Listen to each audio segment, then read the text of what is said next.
نو عزیزانو عرض میں داو چې د خدای ذات او پیجنه. اوس دلته یہ حرف ندا حذف شو او داغه په بدل کې میم مشدده راوړې شو. دې کې څه راز دی؟ اوس ته چې سبحانك اللهم وې نو سبحانك اللهم پاسل کې سبحانك یا الله نو دسه باندې ویلې کنه چې سبحانك یا الله وبحمدك وتبارك اسمك وتعالى جدك ولا اله غيرك. سبحانك یا الله باندې ویلې.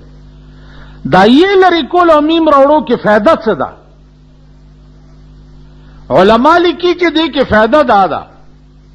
دې ترجمه ته اوس ګورئ. سبحانك یا الله پاکی د تعالی را اے خدایا. بس دغه ترجمه ده، زیادت پکې نشته. پاکی د تعالی را یا الله. اوس چې دا یې د لری کړه او د یې په ځای د میم مشدده راوړو نو دې کې فائدہ څه شو؟ فائدہ دا شو چې سبحانك اللهم پاکی د تعالی را اے د ټولو صفاتونو مالک خدایا. نو هغه یا چې واو میم نو هغه خون زیاتو که اوس زیات شو. وګوره سبحانك یا الله پاکی د تعالی را اے خدایا. اوس یہ لری شو اللهم شو نو پاکی د تعالی را اے د ټولو صفاتونو مالک خدایا. د دې داسې مثال دی لکه یو سړی ته وې چې پوزه دې ډېره ښایسته ده. سړی به دومره خوشحال نشي یا به وایي چې خو پوزه مې که نه هسې نه چې استاد ولاړ شي شیشو کې وګورئ خپلې پوزې. زمونږ څه پوزې دي؟ زمونږ دې شکلونو ته وګوره نحوست ته ټپکیاوي. د دې خلکو دې مخونو ته ګوره، که بوډا دی او که ځوان دی او که هلک دی، ډېر اګمال میګمالې په ځان مګلې را مګلې، خو چې شکل ته یې ګورې د بېایمانۍ او د رامتوب او د شیطانت داسې داسې ساس کی تیرا توی. او یو سړی ته وایي چې پوزه ډېره ډېره ښایسته ده، وي به نو سترګې دې ډېرې ښایسته دي، دومره به خوشحال نشي. که یو سړی ته دا ووایي چې په ټول بدن کې دی د ګوتې خو ځای نشته، الله په هر کمال کامل پیدا کړي، که داسې ورته ووایي خوشحال بشي که نه؟ اوس که یوازې یو شی پکې یاد کړي چې پوزه دې ښه ده یا غوږونه دې ښه دي یا سترګې دې ښې دي، دومره خوشحال.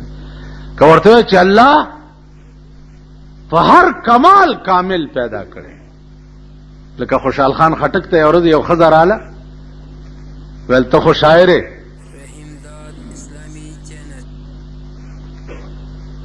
او د سر نه واله تر خپو پورې یو ځای به ما کې نه پرېږدي چې ته د شعر نه ونه باسې او صفت مې ونه کړي. هغې ویل ښه. داسې ورته وکتل، لګیا شو، سترګې دې داسې دي، غوږونه دې داسې دي، ننګي دې داسې دي، شونډې دې داسې دي، غاښونه دې داسې دي، سینه دې داسې ده. ها ها ها چې نوم ته راغې، نوم ته اخر کې ورته وایي چې د نامه نه ښکته حل ویلی نشم، د نامه نه ښکته حل ویلی نشم، د نامه غوټی د ګل دی د ګلاب. دې نوم کې که خیال وکئ څه شي غوټی غوندي، دې نوم کې غوټی. د نامه نه ښکته حل ویلی نشم، حیا او د ادب او د احترام د وجې. اگر چې اوس پاکستان کې خو د نامه نه ښکته حلونه شروع شو، ستاسو خدای کور ران کا په دې پاکستان جوړولو، ستاسو خدای بیړي غرقه کا. تاسو خدای هلاک او تباہ او برباد کا. پرون یو سړی راغی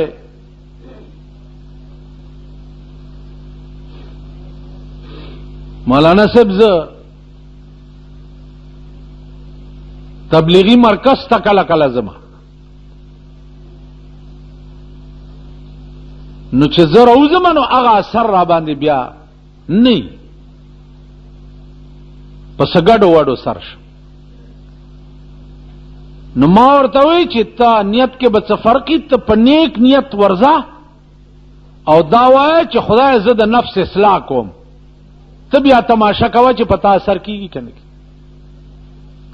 ډېر خوشحال شو غریب او هسې ما سوچ وکړو چې دا اوس دړه نه دا پوښتنه د ما نه کړې. نو عزیزانو دا ځان قدرې چې دی وخت کې تاسو بچ کئ دغه هم توره ده، بچی بچ کئ. زمونږ بچی تباه کېږي لګیا دی، د مولیانو بچی تباه دي، د پیرانو بچی تباه دي، د میاګانو بچی تباه دي، د سیدانو بچی تباه دي، د شیخانو بچی تباه دي، د اجیانو بچی تباه دي، غرق دي، غږ نشي کول. پخوا به جینکۍ مټیزې دی، اوس کالک ته زو غږ کې د سور بچی هغه مټیزېږي. دا داسې ذلیل قوم دی او وایي وقتاً فوقتاً خدای کم سړی چې واګې وشلی او د دین نه باغي شي د سپي په مرګ مري، مري که نه مري؟ د سپي غوندې مردار پروتي او د سپي په مرګ مري. مونږ ته به مرګ هم د سپي نصیب کېږي، د سړیتوب مرګ به مونږ ته نه نصیب کېږي، مونږ به د سپو په مرګ. سهار نه یو هلک تپوس وکړی چې زه تماچې جوړوم، هلته استاد راته وی چې دا ګټه آرامه ده. مال هغه استاد دی چې کوم ځای امام دی د هغه علاقې خلک پوډر خرڅوي، چرس خرڅوي، افیم خرڅوي، غلې کوي، ډاکې کوي، اجرتي قتلونه کوي. نو استاد ته وایي چې ته څه قلبې کې دغه خوراک ورته کې خدای دې خانه خراب کړي. نو مونږ د مردار خورو امامان یو، زمونږ ټول خوراک مردار دی.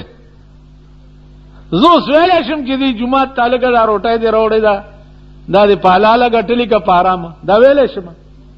خو چې راوړي بس پلته یې ورته وویل چې زه په تندر دې ولګي اوس څه چل کې.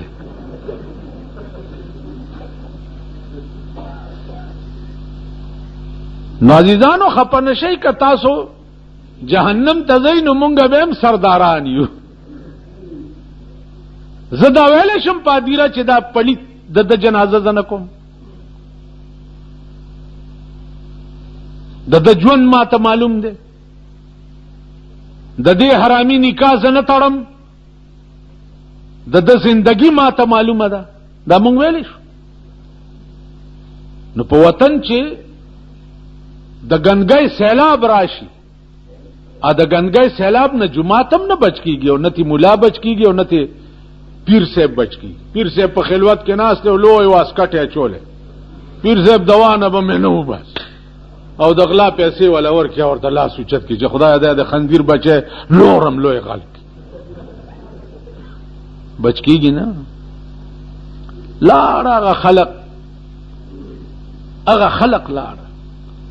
اوس مولانا احمد علی لاهوری رحمت الله علیه غوندې به څوک چرته پیدا کی؟ جنازو سره به نتلو؟ بالکل نه. طالبان ورته حضرت ولی ویل زه چې روان شم جنازې سره و مړي ته وګورم نو ایمان ور سره نه، بې ایمانه رواني، ما ته کشف وشي د هغه د جنازې نو دغه سره ایمان نه، نو زه د بې ایمانه جنازې له نه ځم. اوس حضرت لاهوری به کوم ځای نه پیدا کړ؟